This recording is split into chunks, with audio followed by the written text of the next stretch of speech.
Morning, around 10 o'clock again, and here we are. Today is gonna be 24 degrees Celsius, which is pretty much springtime, and I'm with the t-shirt. I'm like in the summer clothes and everything. Only it's summer. It's like, but here he is. He's with a blanket because he's not walking. And here's my princess.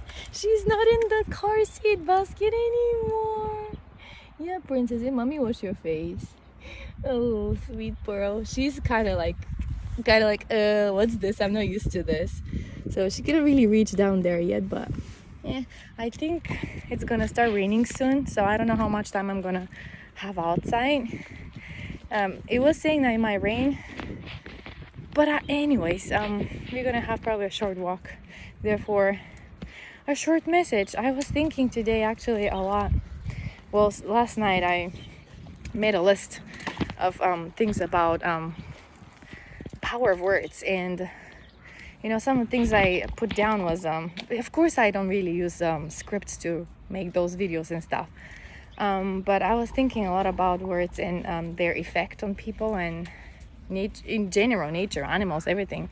And then it made me think, the words we read in books take us to places in the world that we've never been in, and you can still imagine vibrantly in your head what life is like. I really like to read people's autobiographies, and it was part of an assignment one time, I remember, in my university, to read sorry, there was a caterpillar that was big and nasty and hairy. But anyways, I read quite a few for my English class, and I quite enjoyed it. It was hard sometimes to read because the things that people have to go through. Like, there was a Malaysian lady, there was an American lady that pretty much, I cannot forget that. She was raised by mother and father who never really probably had a motorhome or something. They never really had a house, and they just traveled all the time. And they were really, really poor. Like, they didn't have much. And the mom was addicted to chocolate or something. And her and her brother was like, they were keeping their coins in a piggy bank, and the mom would break it so she can buy chocolate or something like that. I don't know. It was really hard to read it. And then when she decided that she wanted to go to college and marry and be like a normal person. Well, normal. What is normal nowadays? Her parents refused. They just lived in a shelter somewhere in the city where she was. It's amazing how it's hard to change your ways once you're like feeling comfortable and that's all you know. It's really hard to change. I mean, change, it takes time and effort and energy and mental preparation and adjustment, and so it takes a lot out of you. So I've been homeless all my life. Why would I change that, right? So I read a lot of those autobiographies, and words can describe feelings and places, and it's amazing to me. And also another big thing for me is like, many people back in the day like forget about the era of technology and touch screens and media and airplanes and trains and ships. Just imagine before that, how many centuries before that, people would actually take time of their life to sit down and write. So this is what you do when you're here. You push this button, and then you see the lights changing to green. And when they change to green, then the big one turns red for the cars. And that's how I pass safely. Otherwise, the cars never, you have to push the button to cross safely. Anyways, I used to not push the button, just cross, but I wanted to be a good example to my kids, so they have safe habits too. Anyway, so where was I again? People in ancient times, they took time to write and to rewrite. They didn't have book printing press, and they didn't have the technology we have today. Everything was handwritten, and everything was made so they can be preserved for the generations to come, and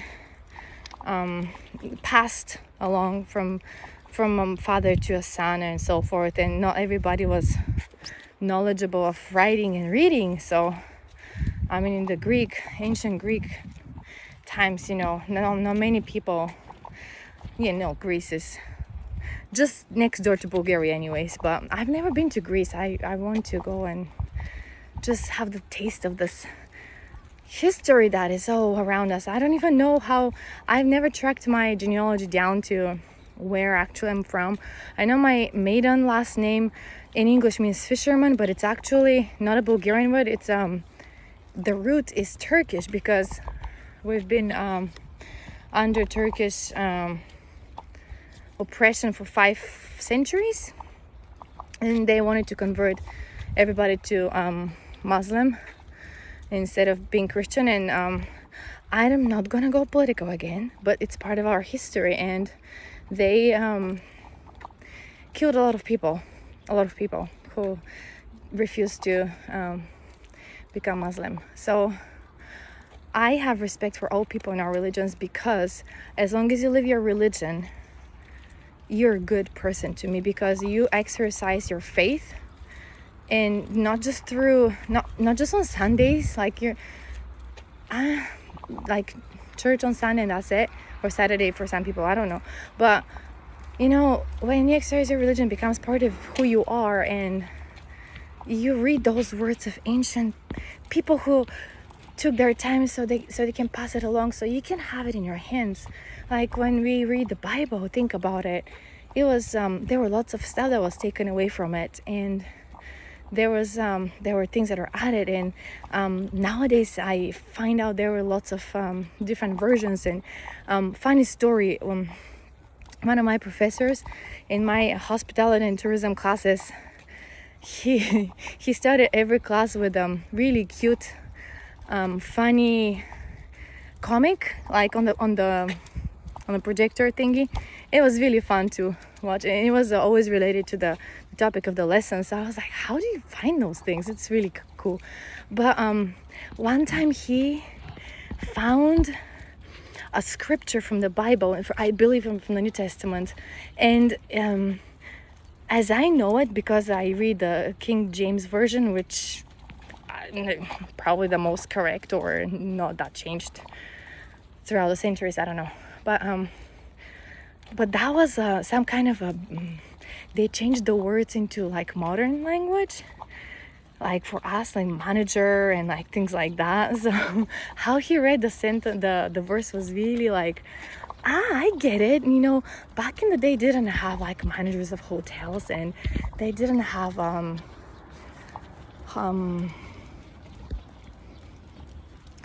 anything that is the words we have today, and then vice versa. We don't have the things that they had back then. And even in Bulgarian, when I read the Bible, the Old Testament, I don't understand half of the words I'm reading, guys, because first of all, it's in a very, very old Bulgarian. We don't use that Bulgarian anymore. There are some letters in the alphabet of that particular I don't understand. So when I read it in English, I also have to figure out. I use translation also too, but I think in English makes more sense. It's weird, but it makes more sense to me.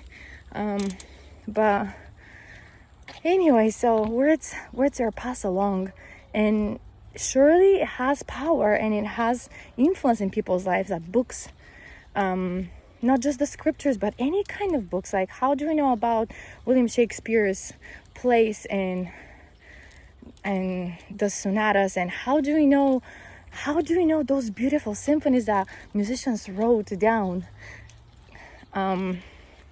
many years ago in Europe, and they were geniuses, and they became popular after their deaths, and they kept I'm pretty sure they were not printed out. They were just handwritten and probably modified, who knows.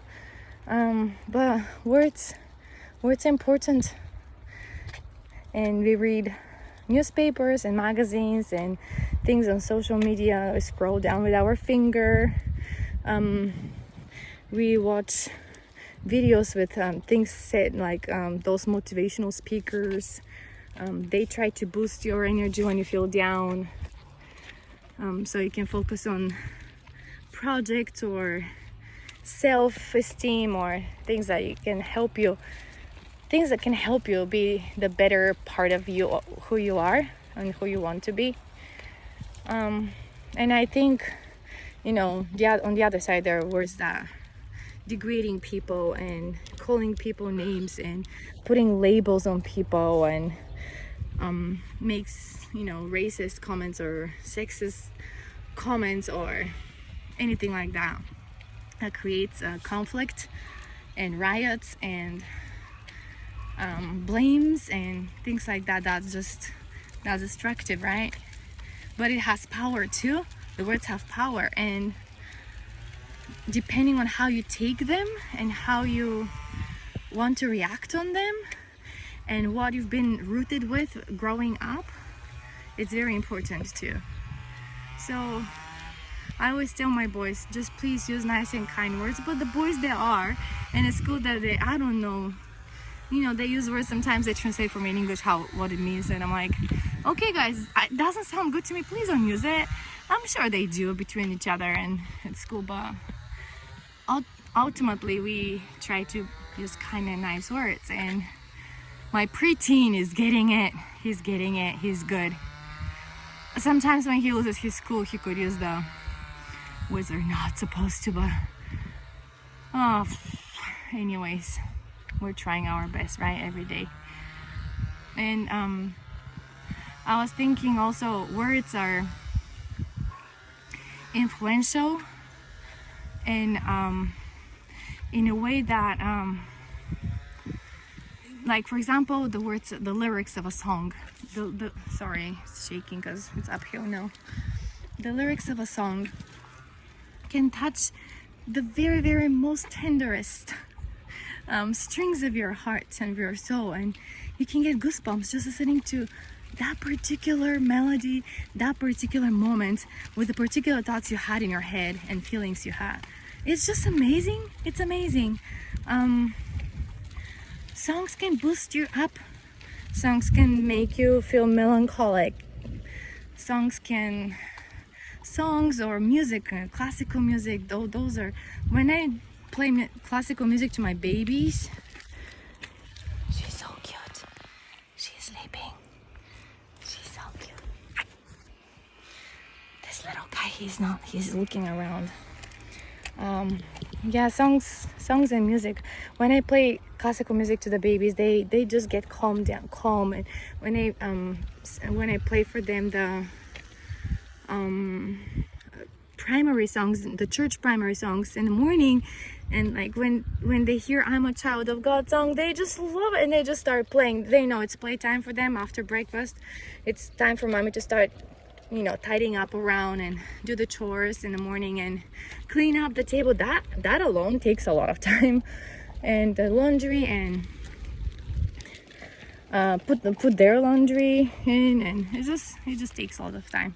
So they know, they play together, and they know it's a calm music, suitable music, so they play and they're fine, and it just goes around the house, and they know after that is walk time. But then I play to them sometimes if I have more stuff to do. I play for them the Cocomelon songs on the YouTube channel. It's so cute. It's so cute, and they have really good songs. They have like, I'm not like making okay guys, go watch and subscribe to this and that. No, I'm just telling you that helps my kids, because even the older ones, when they listen to the songs, there's like the song with sorry excuse me, so they learn that it's good. It influences kids for good. So I like that. Everything that teaches my kids to be nice, good, and uplifting things, that I'll go for that.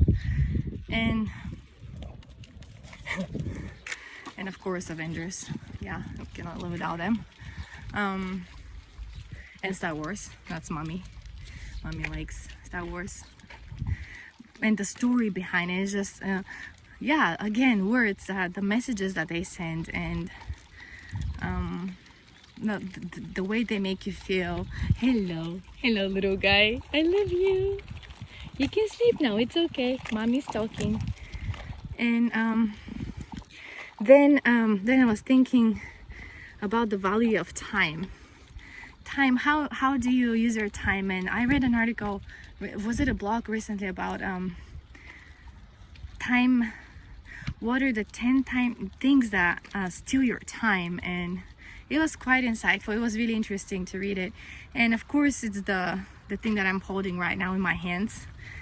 You know, I do, when I finish my videos, I do enjoy nature and look around this beautiful place and enjoy the sounds of the bugs and the birds. Look at my baby sleeping peacefully. It's recharging. That was the word I was looking for. Yeah, but I also connect with my family, mostly with my family, with the phone and my friends on the media. So, you know, when you start your day in the morning, how do you start your day? I'm pretty sure like most of you out there grab the phone first, right? Sometimes I do that too, but I try not to. And if I do, I check the weather up.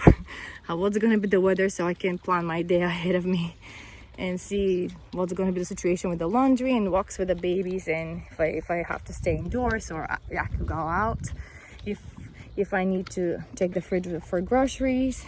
So anyway, so that's that. And sometimes do you catch yourself like, because I do too, I will be on the phone and just scrolling down, and there will be one of my kids talking to me, and then when I hear that, I just drop the thing down. I'm like, you know, I have to spend time with my kid and I want to listen to what he has to say, because believe it or not, in a few more years it will be the other way around. I'll be talking to him and he will be like chatting with his friends nonstop on his phone, right?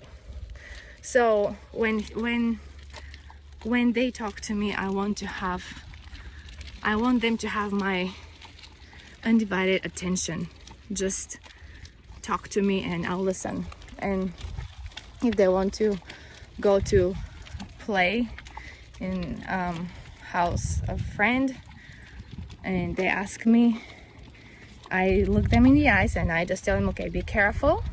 It's just a normal human conversation that we used to have before. Remember, before those media things came, before Apple got those touch screens out of the blue. Before that, remember when people were just like emailing each other or using the phone, the landline? I don't have that phone in the house. We don't. I don't really use my phone as a phone here. Well, that's a different story because nobody really calls me and I cannot really communicate with people on the phone. I freak out when it's a different language. I used to freak out when it was in English too, but now I'm okay.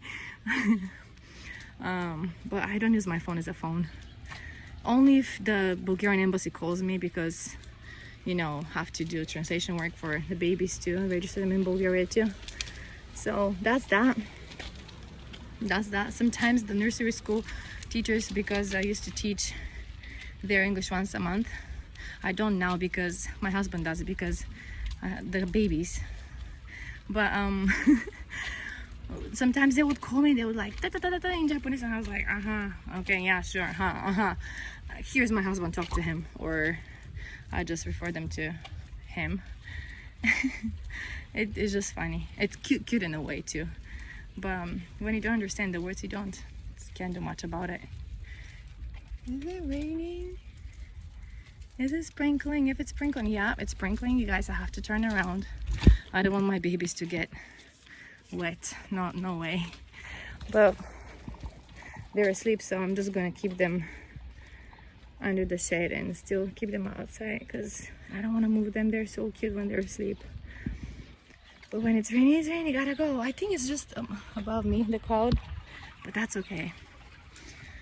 So what are the things that take so much of your time that you procrastinate or you forget to, like you set a goal for the day, right? You have to do this and this and this and this, but then you grab your phone or you just start watching something that your kid is watching or something like that gets you in a place where like, oh, my time is gone. Why did the time go? So time management, I think, is very important too. Says the mom who stays at home all the time, right? But living here is like you learn precisely how to do things. It's just you have to be very sharp with timing and stuff like that, because yeah, you have to be. So that's my message, I think, for today. So the power of words and using your time wisely, which is really hard, by the way. It's yesterday I caught myself with two boys talking to me at the same time, not having respect for each other that way. And also one of the babies was like pulling my pants, my leg, hugging my leg. And then the TV was on, and I think my phone was vibrating. Maybe a family member from back home was calling me, and I was like, I was about to lose it, you know. It's just too much. And when I hear two people or three people talking to me at the same time, like at home, the kids, I'm like, can you just, guys, please stop, zip it, and start one after another. And then they do that, but like the first one starts shooting his words, and then the second they're like, kind of like, why do I have to wait? Yeah, and nobody likes to be unheard, but nobody wants to wait either. So, and then, you know, it's something usually like, mommy, do you remember when blah blah blah blah blah? I'm like, sure, I do. Probably it's somewhere in my back memory, hidden, buried far in the shelves. But it is what it is. Also, it's important to know how to express your feelings with words, the right words. And I'm not really good with words, to be honest. I'm good with writing. I can write emotions. I can describe places. I like writing, and I think I took that from my dad. He can write poems. He wrote books. He published a few books with poems and with experiences when he traveled. And I think I got that from him. And if I don't write, I just feel like I'm gonna explode. So I write. And he's also good. Him and his sister, my auntie, they're good at drawings too. They draw a lot.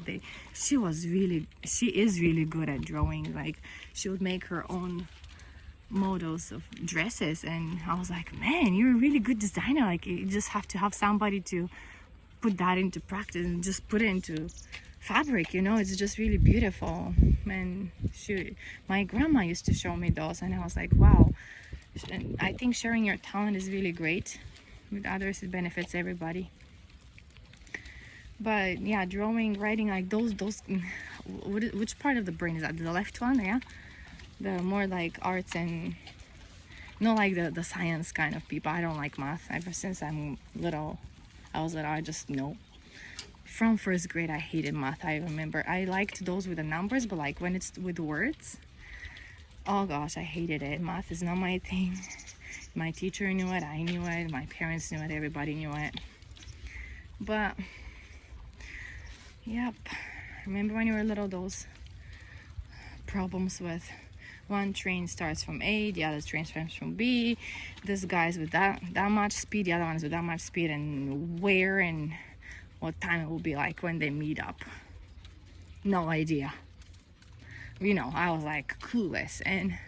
Or like they start two pipes, two different tanks of water or pools, and they start filling them. One is with that much speed, that one is that much speed, and the volume of this is that much, and the volume of the other one is that much. What time will be when they'll be filled? I'm like, I just want to cry. Just please leave those behind. And then integrals, I don't know if it's called in English integrals, but that's how we got integrale in Bulgarian. That was in college. I was in college for 2 years before I moved to Hawaii in the university there. I was like, I have no idea. And let me tell you about the power of words. That particular male teacher I had, math teacher. I don't know if he hated girls in general, but he pretty much talked only to the boys, the guys. Well, we were college students, guys and ladies. He got so angry one time, and one person that was at the board trying to figure out those like really huge brackets inside. It was like, it looks like F stuff, but like it's not F. I don't know what it was. For me it was like a completely different language. It's like you're talking to me in Arabic or something like that. I don't know. I don't understand a word. And so he got so angry. He started downgrading that person. And I was like, oh my gosh, I don't want to be the next one. And then out of a sudden, you see him. So that's what words of anger lead to. So just watch, listen. So he goes towards the back of the room. And as he goes towards the back of the room, like spitting those like words of anger, he turns suddenly towards the board and he throws the chalk at the board. So the chalk shattered into pieces on the floor, but also made a mark on the board. And I was like, bless his heart. Seriously, this guy needs medical attention, because that's not okay. But then I think back in the day, people were allowed to even, hit the kids with a ruler on the fingers, and it was just discipline and respect for the teachers was a big deal. And I guess he sought that. He was craving for it, and he probably knew that he's teaching something that nobody really likes, except the few. There's always the few that are good, and then those that are like, I have no clue what is he talking about. I probably take a nap with my eyes opened. Because back then we didn't have those smartphones, so we would write to each other notes and just sneak them under the desk, or we would just be very quiet, which means you're meditating or sleeping, really. But in his class, I never. It was like ice cold, the atmosphere. But anyways, yeah, sorry, it became a really long video. But yeah, let's try to focus on the positive. It's easy to say, huh? It's really easy to say, but gotta do it. Gotta do what you gotta do. Be positive and spend your time wisely, and may the force be with you always. Bye.